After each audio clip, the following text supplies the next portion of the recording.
Hello there guys, and welcome to our 31st C++ tutorial. Today's tutorial we're going to talk about classes. Our 30th tutorial was about classes. We're basically defining our first simplest class. Today let's go ahead and talk about classes. We'll actually define some functions inside the classes and see how those basically work.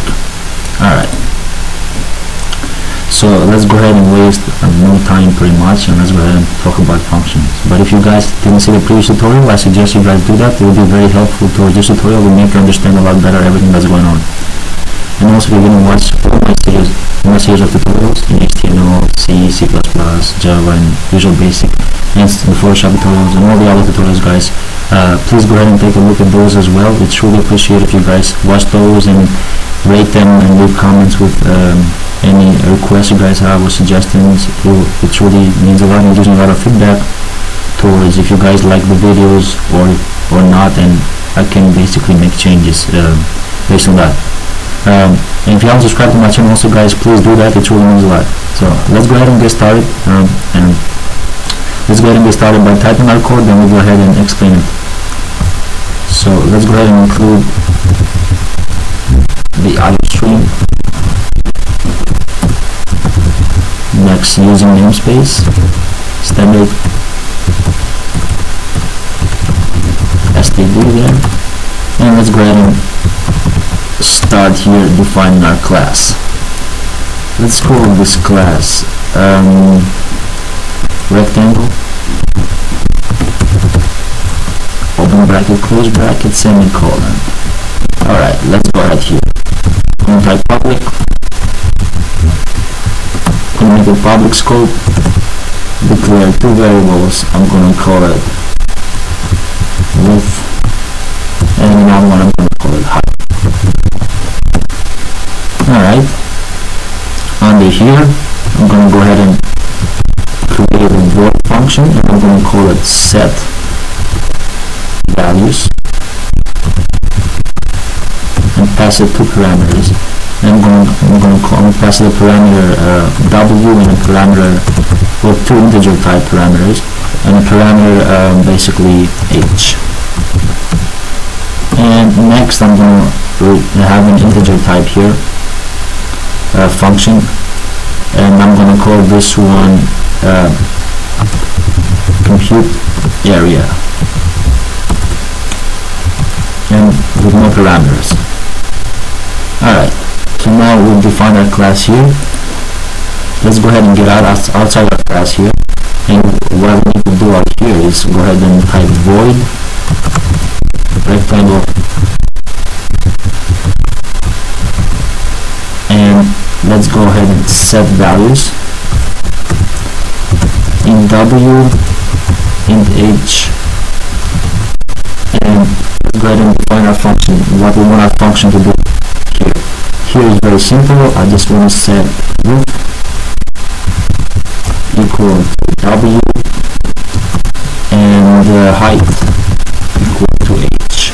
If you don't quite understand this by now, I think it's understandable, and we'll go over the code, so you guys don't have to worry about that. Let's go ahead and type int rectangle and compute area, which I spelled wrong here. I'm going to need the a there. Compute area, and it has no parameters, and inside here a return statement will do. So we just type return, and we're going to type width times height. Alright, now next thing we want to do is go ahead and go inside our main here, in main, and we need to create a class instance. So we're going to do that. We type rectangle, and I'm going to call it rect, or rectangle. Inside of here, let's go ahead and create two variables, two integer variables. I'm going to call it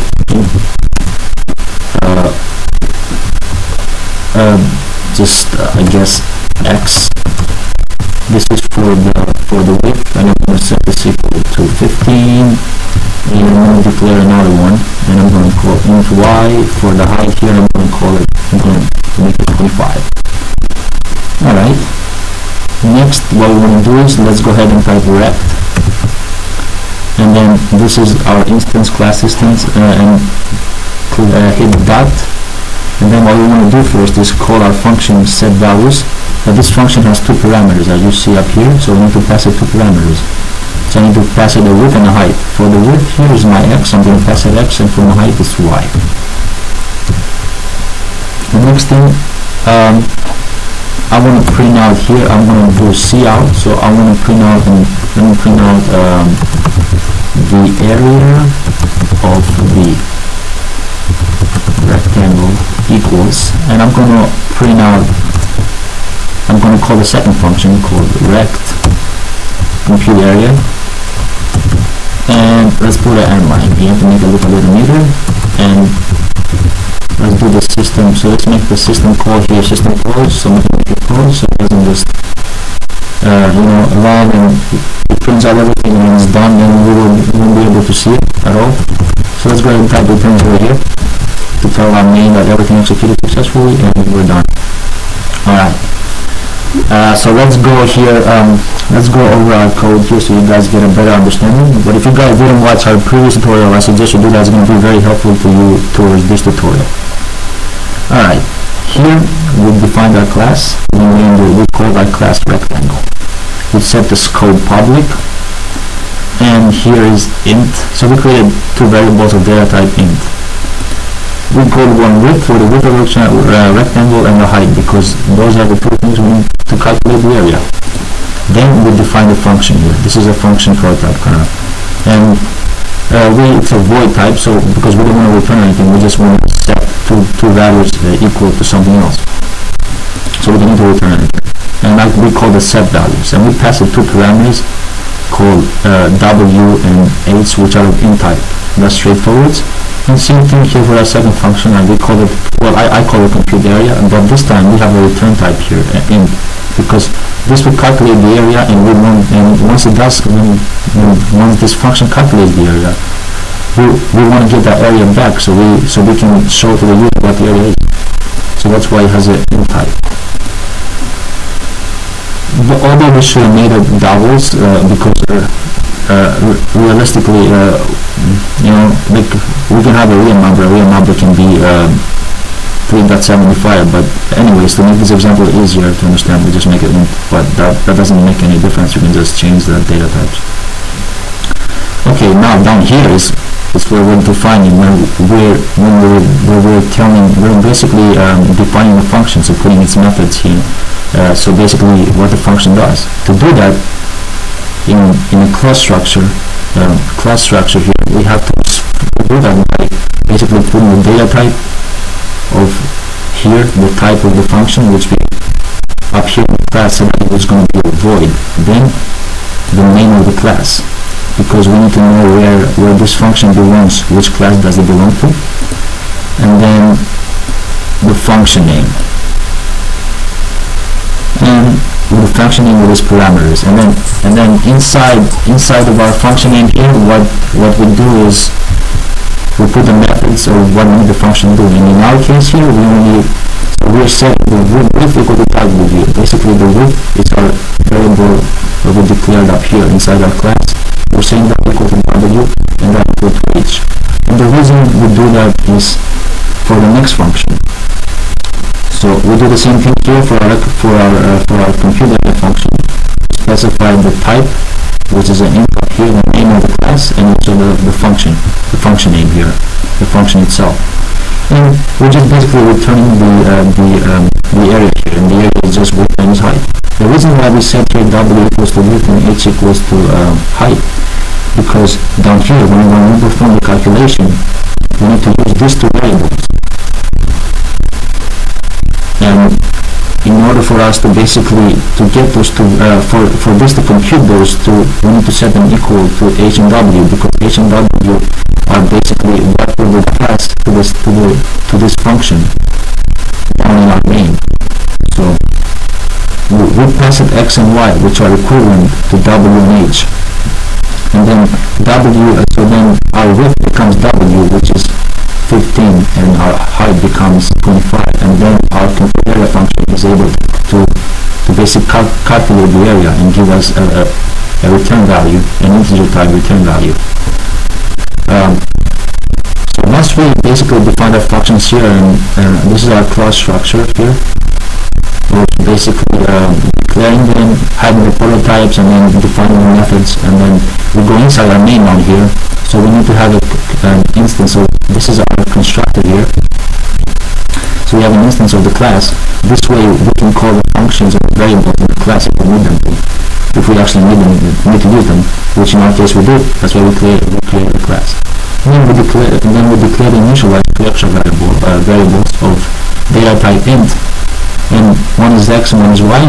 X corresponds to the width and y corresponds to the height. We used our constructor here to call the class instance here, the constructor to call our functions. So we do that by typing the name, which we put up here, or whatever we call it, and then dot, and then the name of the function. In our case, is set values, and that function takes two parameters, and we have those parameters, x and y. We pass them to the function. And then the function will, what this will do in the main. So then it will call this function. We'll go up here, see what it does.